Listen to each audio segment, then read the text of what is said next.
Everyone, waiting is over. Part 2 पनि आयो है त। हामी चाहिँ 3 जना पलेटी कसेर बस्यौँ अनि बसिसकेपछि ऊ चाहिँ क्यान्डल बाल्न रेडी भई अनि क्यान्डल पनि बाली।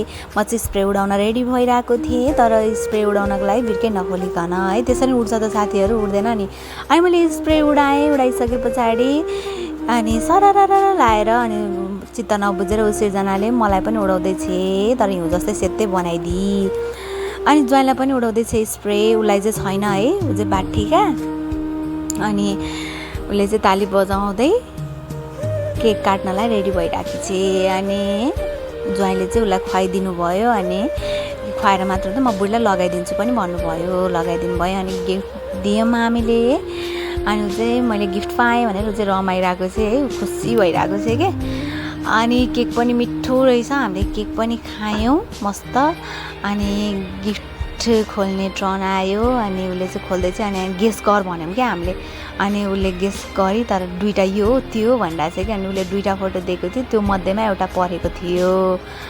अनि बिस्तारै हेर्दै गयो, मैले भनेकै परेछ भनेर भने। उसले भनेको थियो दुईवटाबाट, तर एउटा त पऱ्यो नि त। अनि मेरो कस्तो राम्रो भनेर देखाउँदैछ गिफ्ट हामीलाई। अनि त्यस पछाडि अनि कस्तो खुसी भएको क्या, मैले भनेको थिएँ नि भनेर। अनि खाजा खाने भन्यो, अनि के खाजा खाने भने करेन नुडल्स भन्यो। अनि उसले फटाफट करेन नुडल्स बनाइसकेपछि यता चियरमा बसेर सिर्जना हाँस्दै छ गफ गर्दै। अनि खाजा पनि पाक्यो, चिसो पनि खानलाई।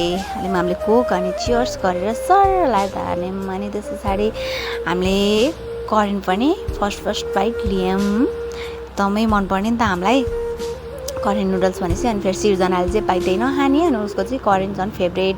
अनि हाम्रो पनि फेभरेट नै हो करेन चाहिँ। अनि उसले चाहिँ खाँदा यस्तो सफा कसले गर्छ साथीहरू? मेरो साथीले चाहिँ गर्छ है, हजुरहरूको साथीहरूले गर्छ भने कमेन्ट गर्नु होला। अनि उसलाई चाहिँ एकदम सफा चाहिने क्या। अनि ऊ खाँदैछ। अनि हामीले सुख दुःखको गफहरू गऱ्यौँ, खाँदै गफ गर्दै। अनि सिर्जना घर जाने बेला पनि भयो, अनि चाहिँ घर पनि गयो, प्रतिमाले लगिदिए। अनि थ्याङ्क्स फर